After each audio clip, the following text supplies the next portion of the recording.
পেঁপে আমরা অনেকেই পছন্দ করি না, কিন্তু পেঁপের রেসিপিটা যদি হয় এরকম, তাহলে আমি হলফ করে বলতে পারি আপনার ফ্যামিলি মেম্বার কিন্তু আপনার খাটনি বাড়াবে। আমার স্বপ্নের দুনিয়াতে আপনাদের সবাইকে স্বাগত। আজকে মা কাকিমার দেয়া একটা নতুন পেঁপের রেসিপি নিয়ে এসেছি, যেটা একদম পুরোপুরি নিরামিষ। এটা আপনি ভোগের সময়ও রান্না করতে পারেন, বা একাদশীর সময় রুটি দিয়ে খাওয়ার জন্য একটা অনবদ্য রেসিপি। চাপাতি দিয়েও কিন্তু খেতে পারবেন। এটা বীভৎস সুন্দর একটা রেসিপি, খুব সিম্পল একটা রেসিপি, আবার একাধারে একটা খুব হেলদি একটা রেসিপি। তো চলুন পুরো রেসিপিটা দেখে নিই। তো দেখতেই পাচ্ছেন এখানে আমি পেঁপেটা কুড়ে নিচ্ছি। আচ্ছা, আর একটা কথা, রেসিপিতে চলে যাওয়ার আগে প্লিজ আমার যদি এরকম নিত্য নতুন রেসিপিগুলো আপনাদের ভালো লেগে থাকে, তাহলে like, share, comment and subscribe করতে কিন্তু ভুলবেন না। অনেক পরিশ্রমের পর কিন্তু এই ভিডিওগুলো আপনাদের কাছে শেয়ার করি। একটু লাইক, শেয়ার, কমেন্ট করলে আরও উৎসাহ পাবো, তাহলে আরও সাবস্ক্রাইবার বাড়লে আরও এই সমস্ত ভিডিওগুলো করতে আমার ভালো লাগবে। পেঁপেটা কুড়ে নেওয়ার পরে কিছুটা পরিমাণ চিনে বাদাম শুকনো খোলা একটু নেড়ে নিতে হবে। বাদামটা একদম রেডি হয়ে গেছে, তো এটাকে এবার একটু আলাদা সরিয়ে রাখবো। এবার কড়াটা পরিষ্কার করে নিয়ে এর মধ্যে দিয়ে দেব অল্প একটু সর্ষের তেল, আর বাদামটার খোসা ছাড়িয়ে নেওয়ার জন্য এরকমভাবে ভালোভাবে একটা শুকনো কাপড়ের সাহায্যে ডলে নেব।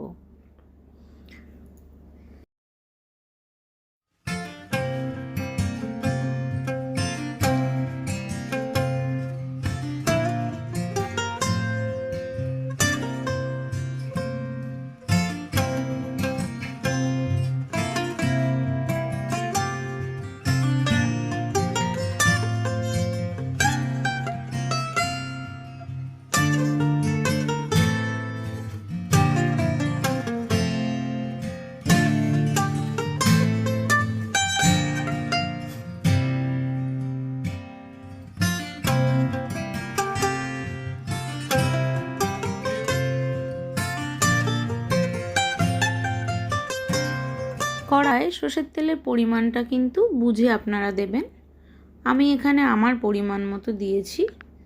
এবার আমি এর মধ্যে দিয়ে দেব কিছু ছোট মটর ডালের বড়ি।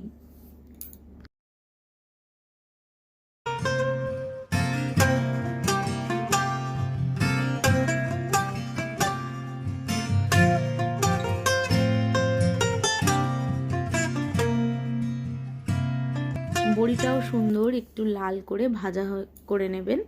এবার ওই তেলেই দিয়ে দেবেন আগে থেকে ছোট্ট করে কুচিয়ে রাখা আলুগুলোও খুব সুন্দরভাবে লাল করে ভেজে নিতে হবে, একটু নুন আর হলুদ দিয়ে।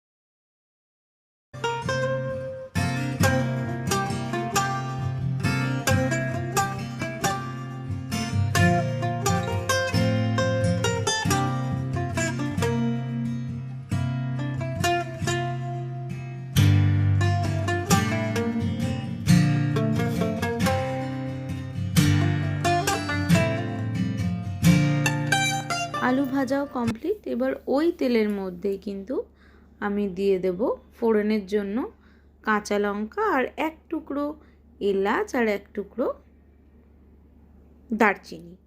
এবার আগে থেকে গ্রেট করে রাখা পেঁপেটা দিয়ে দেব।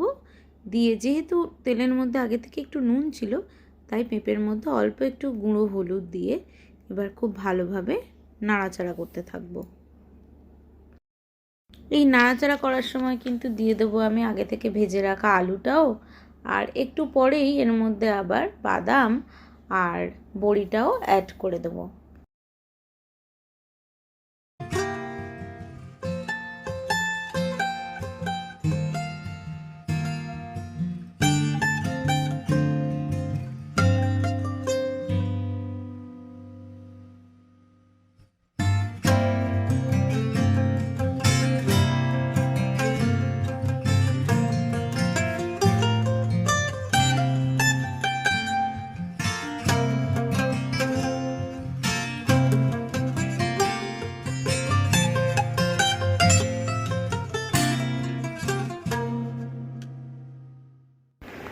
আর আলুটা খুব ভালোভাবে সিদ্ধ হওয়ার জন্য এর মধ্যে আমি অল্প পরিমাণ জল কিন্তু মিশিয়ে দেবো।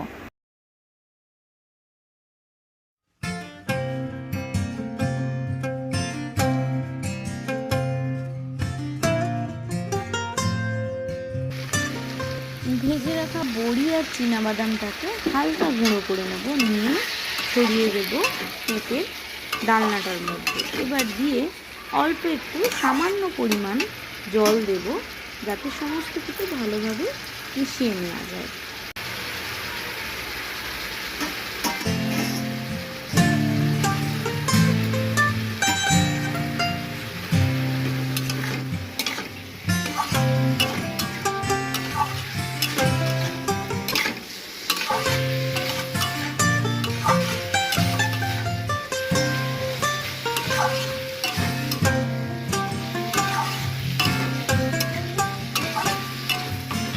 পেঁপেটা যে সিদ্ধ হয়ে যাবে তখন পরিমাণ মতো চিনি আর নুন দিয়ে আবারও খুব ভালোভাবে মাখামাখি করে নেব।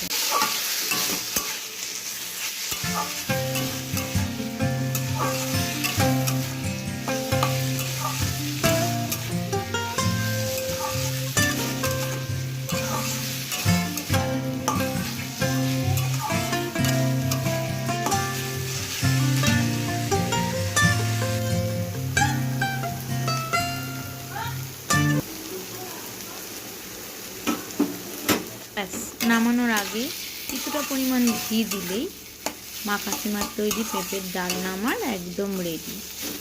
এটা গরম ভাতেও ভালো লাগবে, আবার রুটি চাপাতির সঙ্গে তো খুবই ভালো লাগবে।